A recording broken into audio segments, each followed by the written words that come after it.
What's going on, y'all? You've been asking me what are some of my favorite art rares, illustration rares in English. We're English department right now. You guys have been asking what are some pickups that we can grab right now that aren't going to break the bank and they're gonna amaze and wow people when you open up those binders. Heck, maybe you can even grade some of these.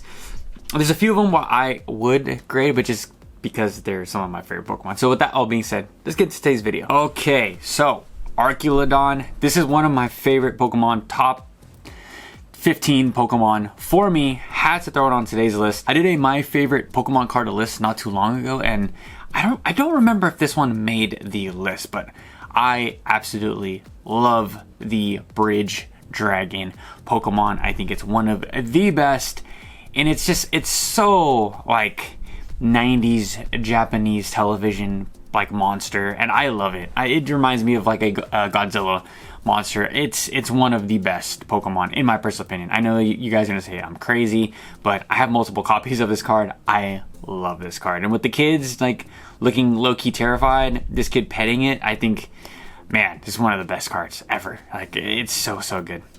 Next up, Lydian. This card is amazing.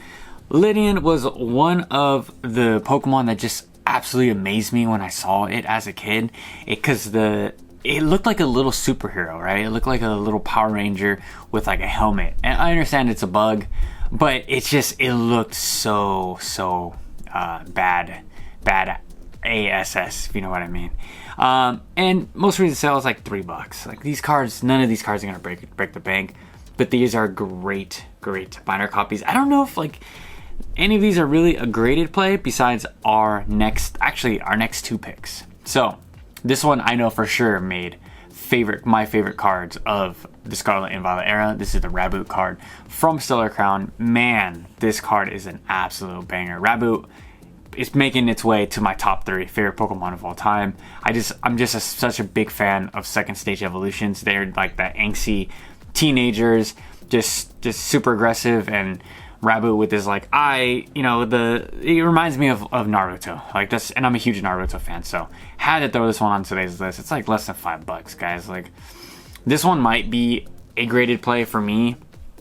Grab 5, grade them. Hopefully they come back at 10, and then sit on them, see how they do, see how Rabu appreciates over time. I know Cinderace doesn't really get the love.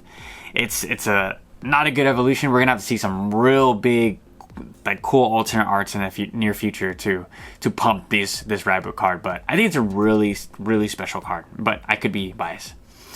I could have bias. Next, this one, they missed out on a huge opportunity with the Zizenta.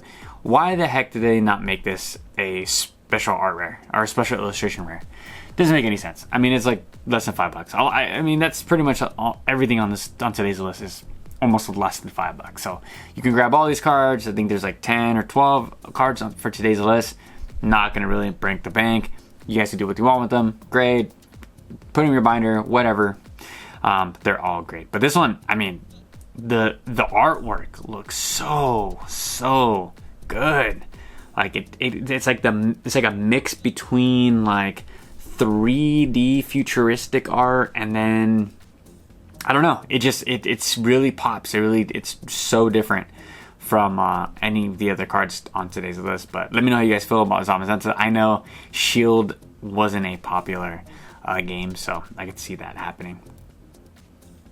Next is Diplin. This one's really cool just because I like I actually am a huge fan of the Diplin line, and I like the graffiti. And this card in person looks really cool. This is one that we all need to have in our binder. I think it's a great binder copy.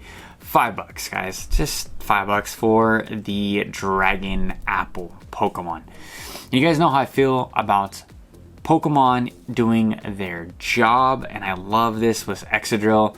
I like to collect all of the cards where they're doing their job. I wonder if the artist Sabatori, I wonder if they illustrate all of the job Pokemon. Interesting. Maybe I should do a quick video on that in the upcoming weeks. But Exadril is like, it's not like a crazy popular Pokemon, but it's just the full scene of why like this looks so awesome. Like how the average day Exadril would be helping the miners. It's so cool. Next, this one might be a random one or a controversial one, but Mr. Mime. Oh man, Mr. Mime was one Pokemon that I was just infatuated with as a kid. When you open up, you played Red and Blue, and then you're used to the Pidgeys, the Geodudes or whatever. Not saying that those Pokemon are normal, but then the moment you encounter a Mr. Mime and you're like, wow, what the heck is he? Is he human? Is he Pokemon? What the heck? And then like just the psychic move types when you're young, you just think that they're just the coolest. So I've always had a soft spot for Mr. Mime. I thought he was always super cool. And this one kind of portrays him in a fun environment, like they're playing chess in a park, pretending that they're sitting down and stuff. So just classic Mr. Mime. One of the best cards in 151 in my personal opinion. Just everyone has to have this card. I never understood why Mr. Mime got the hate that it deserved. It's just such a different Pokemon. I understand Jinx. Jinx is just like weird, but Mr. Mime was just always leaps and bounds. So cool compared to all the other Pokemon in Gen 1, in my personal opinion. Next, we have Lily's, I forgot to say this, Ribombee. Oh my gosh. Sorry, it's been a long day. Lily's Ribombee. It literally looks like a Lily's card. I mean, the Ribombee's like in the picture, but if you're a Lily collector, you gotta have this card. It's so good.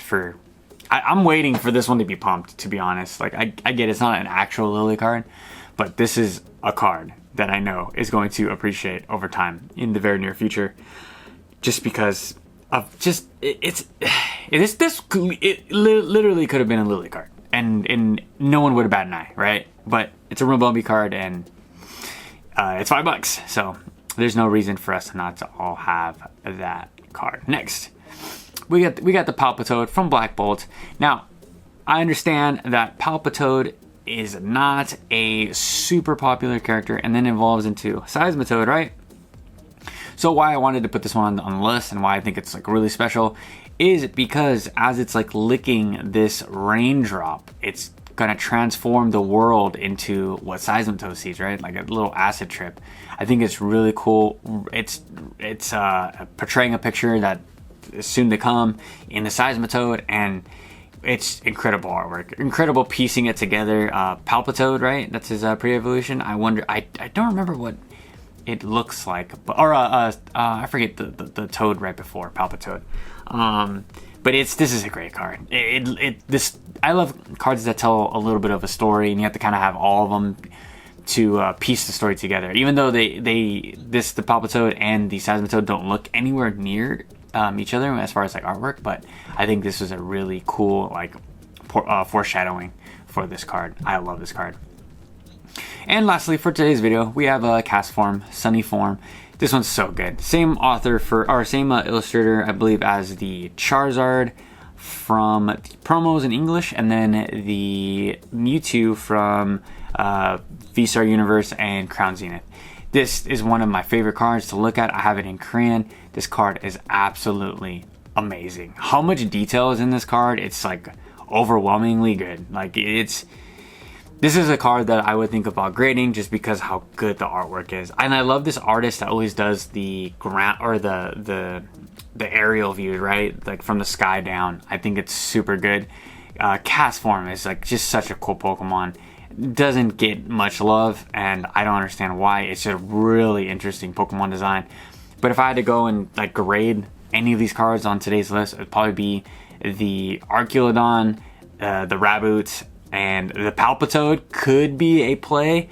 I mean, this one right here, you could grade all of them, have a little art set, and I think they're going to do well over time just because of how popular the Seismitoad is. That's not going to be on today's video. But yeah, this Castform is just so good. There's no reason why we should all not have this at what was the last $5? Let's just call it a $5 card for what it is. There's just so many illustration rares, and this is where it comes to beg the question, like, did Pokemon print too much good stuff in the Scarlet and Violet era? It could be, absolutely. we saw kind of the exhaustion of like the trainer gallery for sets like Crown Zenith, sets like Brilliant Stars, even Silver Tempest. There was a lot of cards, but not a lot of people just really appreciated them because maybe the top cards were so strong. I don't know. Let me hear it in the comment section down below. Why weren't the trainer gallery cards great in retrospective? And then are we going to see the same fate when it comes to some of these illustration rares just because there's so many of them? But it could be opportunity, could be plays. Thanks for checking this one out with me, guys. I just did a Market Watch Monday live, so check that one out. I'm going to leave it linked right above my head. And till tomorrow, catch you guys for a fresh new video. Peace out.